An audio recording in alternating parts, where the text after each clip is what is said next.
Hello students, welcome to outstanding education. तो आज के इस वीडियो क्लास में हम क्लास 10 समांतर श्रेणी का वीवीए ऑब्जेक्टिव क्वेश्चन का सॉल्यूशन करेंगे। हमारे पास कुल 66 प्रश्न है, ठीक है। हमारे पास कुल 66 प्रश्न ऑब्जेक्टिव का है, ठीक है। वो सारे ऑब्जेक्टिव को सॉल्यूशन करके आपको बताएंगे, ठीक है। अगर आप इतना ऑब्जेक्टिव क्वेश्चन बना लेते हैं तो आपको मेरी गारंटी है कि आपको ऑब्जेक्टिव क्वेश्चन, वो भी समांतर श्रेणी से, एक भी ऐसा क्वेश्चन नहीं होगा जो कि आपसे सॉल्व नहीं होगा, ठीक है। क्योंकि आप सोच सकते हैं, अगर हम 66 प्रश्न को, ऑब्जेक्टिव क्वेश्चन को सॉल्यूशन करेंगे और आपको अच्छे से बता के सॉल्यूशन करेंगे कि किसी भी स्थिति में आप ऑब्जेक्टिव क्वेश्चन को किस तरह से सॉल्व कर सकते हैं, ठीक है। क्योंकि आप जानते हैं स्टूडेंट्स कि अगर आप क्लास 10 एनसीईआरटी में 5.1 5.2 जितने भी समांतर श्रेणी के आपके चैप्टर है एनसीईआरटी में, अगर आपने सॉल्यूशन कर लिए होंगे, लेकिन अगर आप फिर भी ऑब्जेक्टिव क्वेश्चन को सॉल्यूशन करने आते होंगे तो आपको कहीं ना कहीं कंफ्यूजन हो जाता है कि हम किस तरह से ऑब्जेक्टिव क्वेश्चन को सॉल्यूशन करें, ठीक है। तो हम आज के इस वीडियो में आपको पूरे डिटेल में बताएंगे कि किसी भी ऑब्जेक्टिव क्वेश्चन को आप किस तरह से सॉल्व कर सकते हैं, ठीक है। इसीलिए आप वीडियो को अंत तक जरूर देखिएगा, ठीक है। और हमारे पास कुल 66 प्रश्न है, ठीक है। और हमारे पास जो गाइड अवेलेबल है वो है टारगेट का, ठीक है। इसी तरह हमने त्रिकोणमिति के जितने भी सारे ऑब्जेक्टिव क्वेश्चन थे, त्रिकोणमिति के जितने भी सारे ऑब्जेक्टिव क्वेश्चन थे, वो भी हमने कुल 150 त्रिकोणमिति ऑब्जेक्टिव क्वेश्चन को सॉल्यूशन किया है। तो अगर आपने अभी तक नहीं देखा है तो आपको इस वीडियो के डिस्क्रिप्शन में आपको लिंक मिल जाएगा, या आप प्लेलिस्ट में जाके चेक कर सकते हैं। आपको वहाँ पर त्रिकोणमिति का भी ऑब्जेक्टिव क्वेश्चन का पूरा सॉल्यूशन मिल जाएगा, तो आप वहाँ पे जाके देख सकते हैं। तो चलिए स्टूडेंट, हम स्टार्ट कर लेते हैं। और यहाँ पे हमने एक से लेकर आपको 10 तक का वीवीए ऑब्जेक्टिव क्वेश्चन का सॉल्यूशन कर दिया है। तो अगर आपने अभी तक नहीं देखा है तो आपको प्लेलिस्ट या इस वीडियो के डिस्क्रिप्शन में आपको लिंक मिल जाएगा, आप वहां से जाके देख सकते हैं, ठीक है। और यहाँ से हम 11 नंबर से ऑब्जेक्टिव क्वेश्चन का सॉल्यूशन करना स्टार्ट करेंगे, और ये हमारा वीडियो पार्ट 3 है, ठीक है।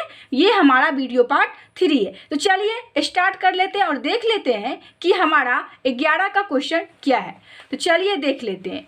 तो यहाँ पे आ गए अपने 11 क्वेश्चन पे। यहाँ पे है, यदि समांतर श्रेणी का सारवंतर -2 है तथा nवां पद an, तो a17 - a13 इक्वल टू क्या होगा, ठीक है। तो चलिए इसे भी हम सॉल्व कर लेते हैं, ठीक है। तो यहाँ पे आ गए हम अपने क्वेश्चन पे, ठीक है। तो यहाँ पे आपका 11 क्वेश्चन है, यदि समांतर श्रेणी का सारवंतर -2 है तथा nवां पद an, तो a17 - a13 इक्वल टू क्या होगा, ठीक है।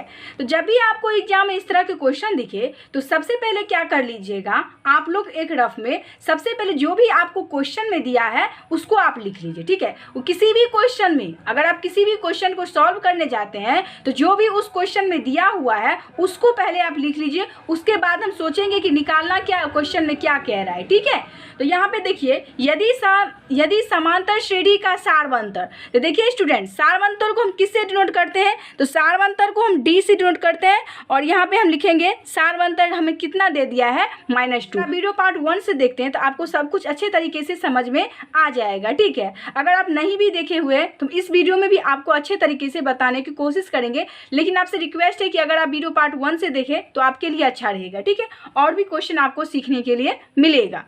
अब यहाँ पे d इक्वल टू -2 है और हमें तथा nवां पद an, तो a17 - a13 इक्वल टू क्या होगा, तो यहाँ पे है a17 - a13, ठीक है। तो जब भी आपको इसमें क्वेश्चन दे a17वां पद कह रहा है तो इसका क्या हो जाएगा, a + 16d।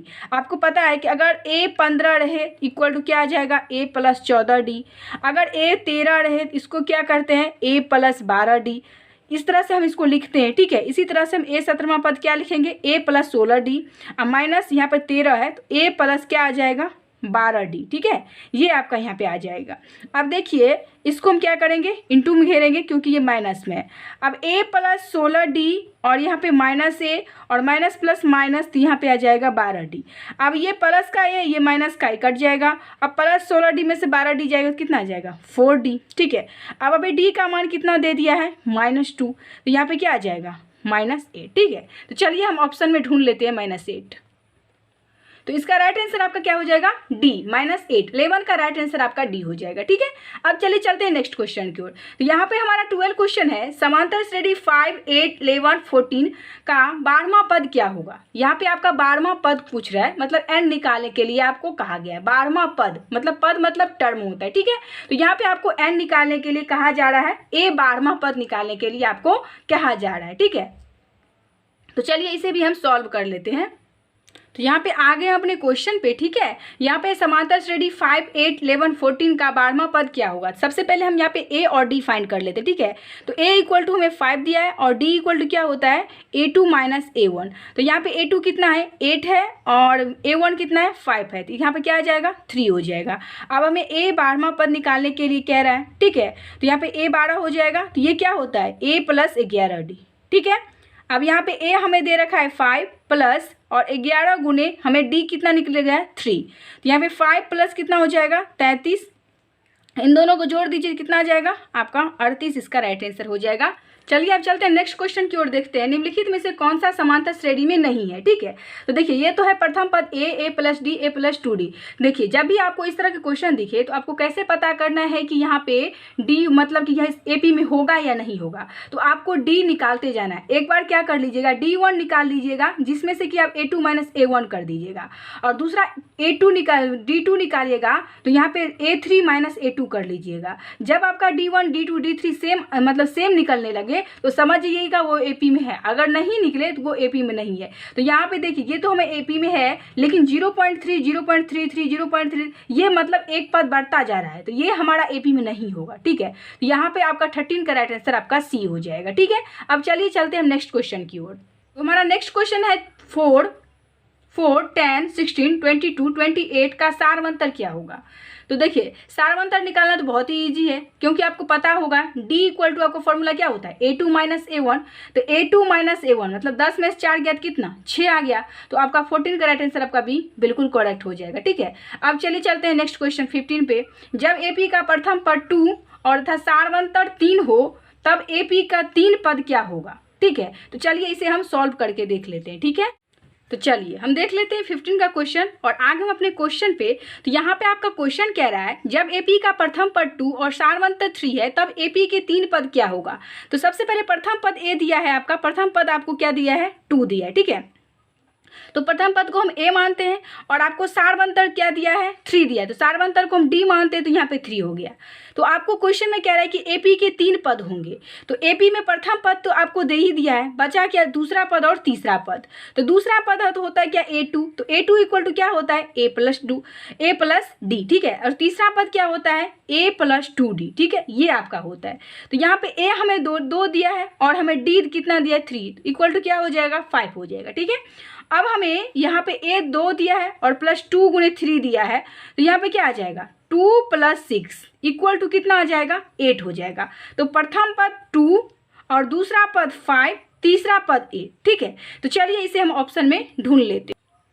तो यहाँ पे 15 का राइट आंसर आपका क्या हो जाएगा, 2, 5, 8, जो कि आपने फाइंड किया है। ठीक है, तो आपका राइट आंसर क्या हो जाएगा, 15 का बी हो जाएगा। ठीक है, अब इससे आगे का क्वेश्चन हम आपको नेक्स्ट वीडियो में सॉल्यूशन करेंगे। तब तक के लिए अगर आपको वीडियो अच्छा लगा, आपको कोई भी क्वेश्चन सीखने के लिए मिला है, तो आप हमारे वीडियो को लाइक कर दीजिए। अगर आप हमारे चैनल पर नए आए हैं तो चैनल को भी सब्सक्राइब कर दीजिएगा, क्योंकि आने वाले वीडियो को नोटिफिकेशन सबसे पहले आप तक पहुँचे, इसलिए आप सब्सक्राइब जरूर कर दीजिएगा और लाइक जरूर कर दीजिएगा, ताकि हमें मोटिवेशन मिल सके, क्योंकि आप जानते हैं कि वीडियो बनाने में बहुत ही मेहनत लगती है। अगर आप लाइक नहीं करते हैं तो हम डिमोटिव होते हैं। ठीक है, तो आपका तो कोई भी पैसा जाता नहीं है, लेकिन मेरा मोटिवेशन बढ़ जाता है, इसीलिए आप लाइक जरूर कर दीजिएगा। अगर आप हमारे चैनल पर नए आए हैं तो चैनल को भी सब्सक्राइब जरूर कर दीजिएगा।